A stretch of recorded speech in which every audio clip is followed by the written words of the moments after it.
And now it's a great honor to bring the living legend himself to the program, a member of the Gospel Music Hall of Fame, Mr. Pat Boone. Pat, can you hear me okay? Yes, I can, Paul, and I like the word living even better than legend.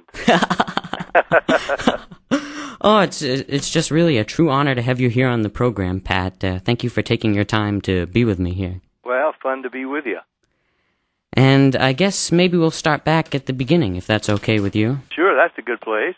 And now, you were born in Florida, but grew up mostly in Nashville, Tennessee, correct? Yep, I was born in Jacksonville, Florida, and I eventually, many years later, when I was being given the key to the city of Jacksonville, somebody dug back and found the birth announcement in the hospital where I was born, and it simply said, "Born to Margaret Pritchard Boone, boy, normal." Didn't even have a name. I'm surprised they didn't name me Normal.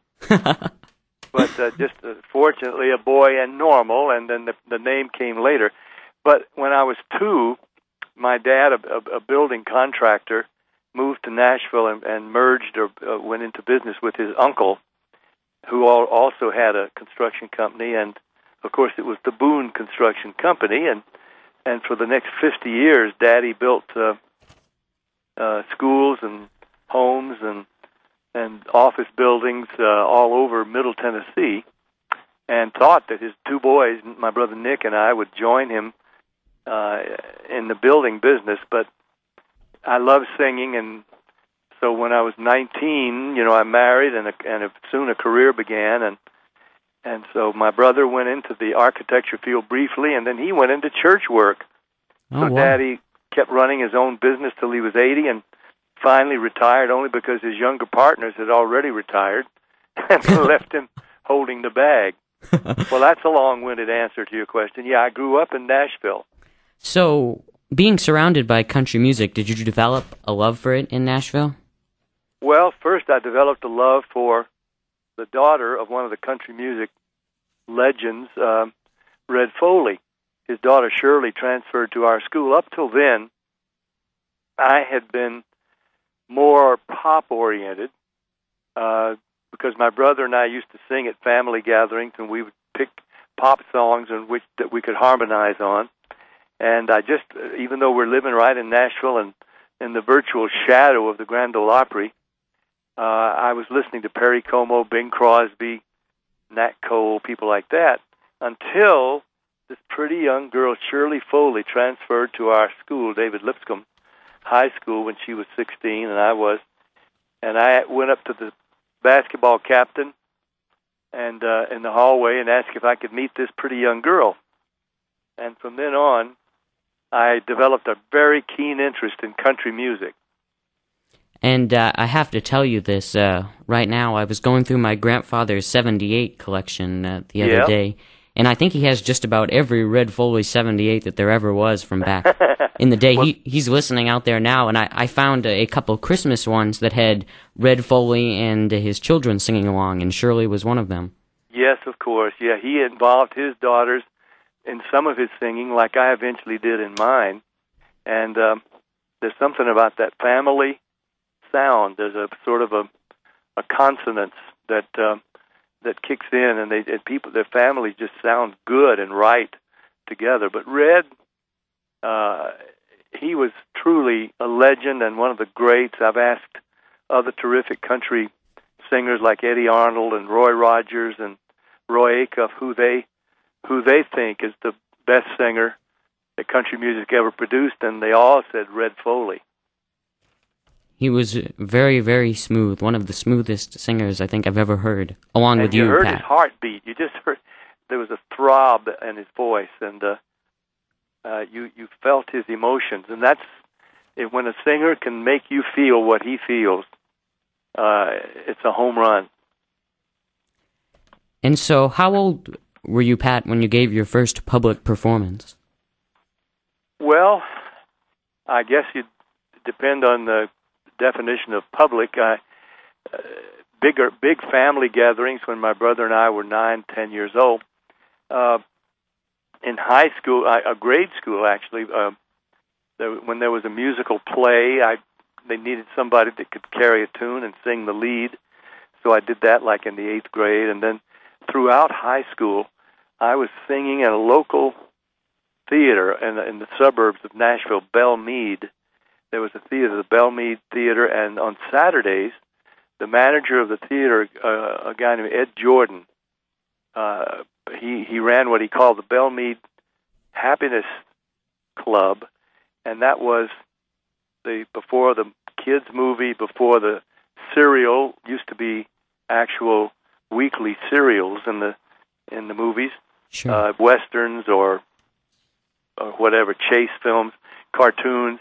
But before the film, he would have a stage show featuring 3 performers who had auditioned at the dance studio downtown, and then they would sing for this unruly kid crowd who, in most cases, weren't paying much attention to what was going on the stage. And whoever got the most applause would win a banana split at the drugstore next door. And so I went in there and competed for that, and every 4th week or so, I would win a banana split. And if I didn't get that, maybe I'd get at least an ice cream cone. So, that was public, and that was a tough audience. All these kids running up and down the aisles and yelling and pulling girls' hair and cutting up and try to entertain that crowd. But then I did some local Nashville television and moved to Texas to go to school at North Texas State, wound up doing 2 local television shows and a radio show when I was 19. So oh, wow. I had a lot of great experience like you are at an early age. And so you enter, I think one of the television shows that you were referring to was the Ted Mack Amateur Hour, correct? Well, that was a national talent show that I won. I mean, I won a contest in the Nashville High School, West High.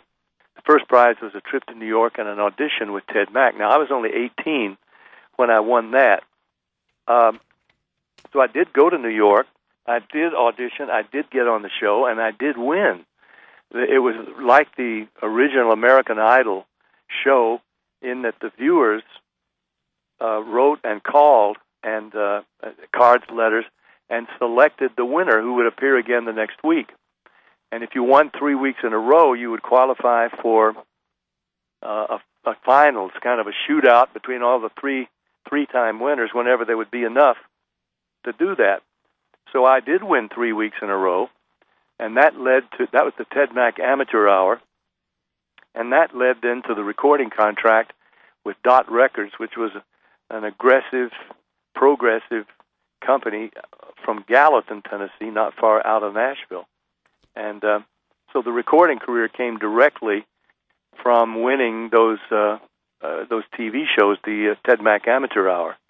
And did you work with record producer Randy Wood at Dot Records? He was not only a producer, he owned the company. Okay. And he marketed the records. He was just a recording genius, really. And so yes, I recorded for him. He picked all the songs. He produced the records with good arrangers, good musicians. We recorded in Chicago, eventually back in Nashville, also Los Angeles. And all the early million sellers were songs that Randy Wood picked. And so what was the name of your first single?